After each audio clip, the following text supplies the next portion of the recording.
काले खां और मदन मोहन लाल जी की भक्ति कथा। करौली में मदन मोहन जी के मंदिर में झाड़ू लगाने का कार्य करने वाले एक भक्त थे। उनका नाम था काले खां। काले खां श्री मदन मोहन लाल जी के मंदिर में झाड़ू लगाया करते थे। यही उनकी जीविका का साधन था। मंदिर में झाड़ू लगाने का कार्य करते करते उन्हें प्रतिदिन मदन मोहन के दर्शन हो जाते और यही उनकी दिनचर्या बन गई।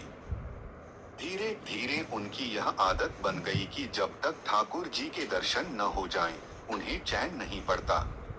वह प्रतिदिन मंदिर जाते, झाड़ू लगाते।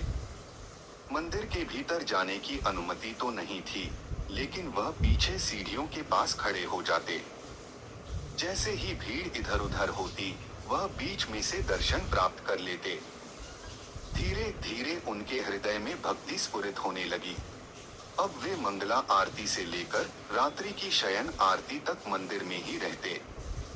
उनकी इस दिनचर्या से उनकी पत्नी खींचने लगी थी। परिवार वाले उन्हें काफिर कहते थे। उन्हें तरह तरह के ताने दिए जाते। जन्म हमारे कुल में लिया है, लेकिन खुदा को याद नहीं करता, पत्थर को पूजने चला जाता है। लेकिन काले खां को इन बातों से कोई फर्क नहीं पड़ता था। इसके विपरीत अब उनकी पत्नी उनसे दूर रहने लगी। अब काले खां स्वतंत्र रूप से ठाकुर जी के दर्शन करने लगे। वह कहते, चलो अब दोपहर को खाना खाने घर नहीं जाना पड़ेगा। घर जाओ तो चिक चिक सुननी पड़ती है, इससे अच्छा है मंदिर में ही पड़ा रहूं। काले खां के घर कोई संतान नहीं थी।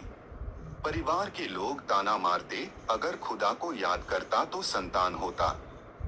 पत्थर को पूछता है, क्या वह तुझे संतान देगा? यह अब प्रतिदिन की बात हो गई थी। पत्नी भी क्रोधित रहने लगी। कहती, संतान नहीं है, हम निसंतान हैं, यह सब तेरे कारण है। एक दिन काले खां मदन मोहन जी के मंदिर में गए और दूर से ही हाथ जोड़कर विनय करने लगे। हे ठाकुर जी, मुझे आपसे कुछ नहीं चाहिए, परंतु मेरी पत्नी की बातें, उसका कलह, मेरे परिवार वालों के ताने मेरी भक्ति में बाधा बनते जा रहे हैं। यह बाधा तभी मिटेगी जब मेरे घर संतान का जन्म हो। हे नाथ, मुझ पर कृपा करें। मैं संतान की कामना नहीं करता, बस इतना चाहता हूँ कि एक संतान हो जाए ताकि सब शांत हो जाएं और मैं निश्चिंत होकर आपकी सेवा कर सकूं। दिन बीतते गए। कुछ समय बाद खबर आई, काले खां की पत्नी गर्भवती है। अब ज्यादातर लोगों के मुंह अपने आप बंद हो गए। कुछ समय बाद खबर आई, काले खां की पत्नी गर्भवती है। अब ज्यादातर लोगों के मुंह अपने आप बंद हो गए। काले खां की प्रसन्नता का ठिकाना न रहा। वह कहने लगे, देखो, तुम कहते थे खुदा को याद करो, लेकिन यह संतान मेरे मदन मोहन ने भेजी है और जल्द ही उसका आगमन होगा। वह समय भी आ गया जब काले खां के घर एक पुत्र का जन्म हुआ। लेख बहुत प्रसन्न हुए, परंतु यह प्रसन्नता केवल इसलिए थी कि अब उनकी पत्नी और परिवार वाले संतुष्ट हो गए थे। अब वह पूरी तरह ठाकुर जी की सेवा में लग सकते थे। समय बीतता गया। एक दिन वह अपने मित्रों के साथ यमुना नदी के किनारे खेल रहा था।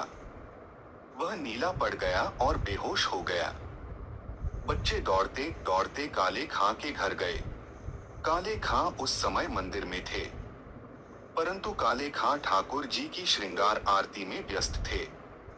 पत्नी ने देखा कि वह अभी भी आरती में लीन हैं। वह फूट पड़ी, अब भी यहीं खड़े हो? हमारा बेटा मरने वाला है और तुम आरती कर रहे हो। अगर देर हो गई और कोई झाड़ फूंक वाला नहीं पहुंचा, तो वह मर जाएगा। अगर उसे कुछ हुआ, तो देख लेना, मैं तुम्हें और तुम्हारे मदन मोहन को नहीं छोड़ूंगी। इतना कहकर वह चली गई। काले खां वहीं खड़े रहे। उनकी आंखों से आंसू बहने लगे, लेकिन यह दुहक पुत्र के लिए नहीं था। वह ठाकुर जी से बोले, हे ठाकुर जी, क्यों मुझे चैन से नहीं बैठने देते? मुझे पता है यह सब आपकी लीला है। आप मुझे परख रहे हैं, लेकिन मुझे यह दृढ़ विश्वास है कि मेरा पुत्र आपने दिया है और आप ही उसे बचाएंगे। आरती समाप्त होने के बाद काले खां यमुना किनारे पहुंचे। वहां भीड़ लगी थी। पत्नी पुत्र के पास बैठी विलाप कर रही थी। पत्नी चिल्लाई, ओझा को क्यों नहीं लाए? काले खां बोले, मैं भूल गया। परिवार वालों ने उन्हें बहुत कुछ कहा, काफिर है, अपने पत्थर वाले को ही देखता रहा। काले खां दौड़कर ओझा को लाए। ओझा ने बालक की नब्ज देखी और कहा, बालक अब जीवित नहीं है, उसकी मृत्यु हो चुकी है। सब रोने लगे। काले खां की पत्नी ने अपने पुत्र को उठाया और मदन मोहन जी के द्वार पर लाकर रख दिया। वह चिल्लाई, कहते थे कि यह संतान मदन मोहन लाल ने दी है, तो अब उसे जीवित करके दिखाएं। अगर यह जीवित नहीं हुआ तो मैं इसी द्वार पर जान दे दूंगी। तुम्हें, तुम्हारे भगवान को और पूरे परिवार को नष्ट कर दूंगी। तब काले खां ने ठाकुर जी की ओर देखा और भाव विभोर होकर कुछ पंक्तियां कही। मुसाफिक सफिक रफीक दिल दोस्त मेरे, मेरी नजदीकी हकीकी ख्याल कीजिए। मेहरबान कदरदान आला तू जहान बीच, मुझ जैसे गरीबों का गुनाह माफ कीजिए। काले बेकरार खड़ा तेरे दरबार पे, नंद के कुमार जरा गौर अब कीजिए। हिंदुओं के नाथ हो तो हमारा कोई दावा नहीं, लेकिन जगत के नाथ हो तो हमारी भी सुध लीजिए। जैसे ही उनके नेत्रों से अश्रुधारा गिरी, काले खां का पुत्र, जिसका शरीर नीला पड़ चुका था, धीरे धीरे श्वेत होने लगा। उसने आंखें खोली, उठकर बैठ गया और बोला, अब्बा, अम्मी, वह कहाँ गया जो मेरे पास खड़ा था? वह बालक जो मेरे जैसा ही सांवला था, सिर पर मोर मुकुट था, उसकी मुस्कान, उसके नेत्र, वह मेरा सखा था। वह कहाँ गया? यह दृश्य देखकर सबने मदन मोहन लाल जी को दंडवत प्रणाम किया। सब समझ गए, यह कृपा स्वयं ठाकुर जी की है। तब से आज तक जब भी मदन मोहन लाल जी की आरती होती है, एक पंक्ति अवश्य गाई जाती है, काले के बेटा को जब काले ने खाया। का की कविता सुन बेटा जीवायो। जय श्री मदन मोहन लाल जी।